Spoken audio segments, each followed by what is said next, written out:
Welcome into another edition of Sox Conversations. I'm Crawford Humphreys. One name that Sox fans and Valley League fans in general will most certainly remember is that of Mr. Dan Harwood, the power hitter for the Sox, who played a key role in their championship run last season. I'm very pleased to have him on the show with me today. So, Dan, welcome in. Good to see you again. Thanks for having me. Good to see you guys again. Now, before we get into last summer and your career with the Sox, the COVID-19 pandemic has greatly affected college baseball. We spoke with Curry McMullen a few weeks ago, who accepted his fifth-year offer at the University of Florida, so he is sticking around in Gainesville. However, you took a different path. So talk to us about your transfer, where your fifth year is going to end up, and what your goals are going from here. So I recently just transferred to Butler University. Thought it was a good fit. I was really excited for the city of Indianapolis, the team. The coaches were all really cool dudes.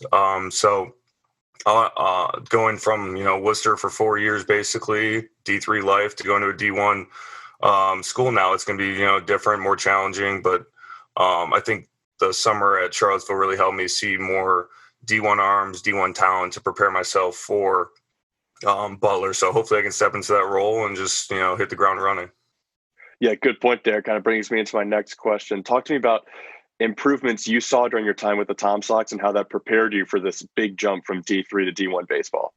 Well, I mean, obviously, like the speed and like the break of each pitch, like each pitcher was a lot better.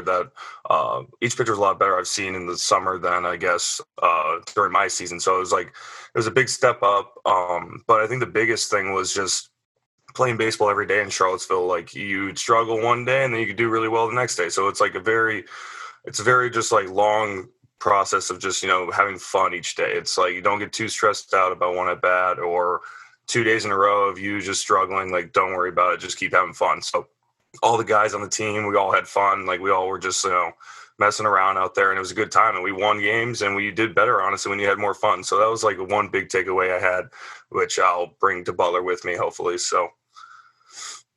Yeah, certainly a great group of guys that we really enjoyed being with at CVO Weekly Ballpark last summer. Talk to us. Who was your closest friend? Who were some of the guys you hung out with, and are you still in touch with those guys? Yeah, I mean, all the guys were awesome. I loved all those guys. But we had our D3 bandits. We had our little D3 squad. So we had about 8 of us. We were always just being together. Carden, Brian, Nichols, all those guys. So we had a fun time. But I mean, all the D1 guys too, they looked at us the same. We had a good time with everybody. Miss them all. We had a good time on and off the field. So really miss being down there in Charlottesville with all the same guys again. I've talked to Sox players from previous years. Do you also have the group chat going that they do, where it's just constant running jokes and inside jokes and stuff like that? Oh, always. We still have our jokes going. Well, and then the whole COVID thing, everyone's like, hitting each other up. What's going on? What's going on? Yeah. Like, can we transfer there? Or you guys out of your season? What's going on? So we stay in touch. I mean, never-ending friendships. It was just, a great summer that we all just keep talking about baseball and life and everything.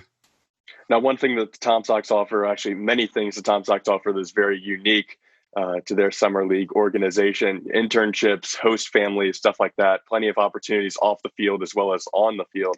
What was your favorite memory from this past season with the Sox? Favorite memory? I mean, championship comes out there right away. Seeing Sammy Crawford shut the door and just everyone just balling out that day, and we won it all. That was awesome because we were there all summer. I was there since day one, so it was a good way to cap the summer. But just again, the guys too. Like we hung out on and off the field. Like you guys, the internships, everyone was fun. Everyone was a good time. Like I think it was just like the whole package. Playing every day was awesome, and then just seeing guys off the field, just meeting new people, seeing their background. I thought it was just a great time. So I'm going to dive into that a little bit. That game 2 of the championship series against Strasburg, Sammy Crawford shuts the door. Incredible game all around by this team. Just walk me through what's going through your head that game, how you approached it, if it was still the same, have fun aspect, or if you were kind of locked in and ready to win. Well, yeah, I mean, if you remember the first game, we came back from just, I don't know, we were down like maybe 7 runs, a bunch of errors. We were all just laughing, just like, wow, this is wild. Like, we're winning the game. And then it's just like, we win, we come home, we're like, let's just shut the door. Like, we were like, let's just end it now. We all go home and just have a championship under our belt. So, I mean, it was the same mentality. We just kind of went in there and just said, let's have fun and win the game and just call it a day. So, I mean, it was awesome. Everyone played well. It was a great time.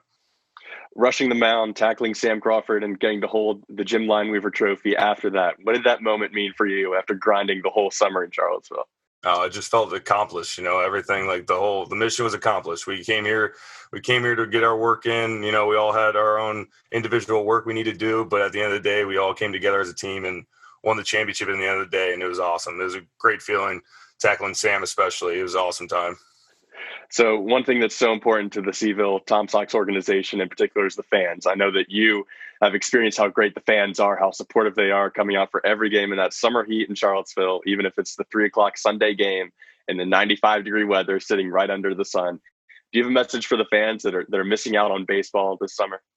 Yeah, I'm sorry you guys got the season canceled for Charlottesville, but it'll be back. Baseball will be back, and you guys will be able to go out there and watch some good baseball in the 90-degree weather soon. Hopefully it works out. But yeah, the fans were awesome. I mean, the 4th of July game was sweet. The fireworks, even the 18-inning game or however long that went, everyone was still there. And it was just awesome just having such loyal fans. They're always cheering us on, kind of deal.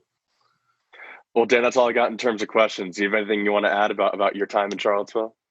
No, I mean, I miss you guys all. I mean, it was an awesome time. Shout out to the Detras for housing me down there, and hopefully the family's doing well. But miss the Tom Sox, and hope you guys are all doing well. Well, that was Dan Harwood. I'm Crawford Humphreys, and that was the latest edition of Tom Sox Conversations. Be sure to keep up with the Tom Sox on Facebook, Instagram, and Twitter, and also follow the Valley League on YouTube. Thank you guys so much for tuning in. We'll see y'all next time.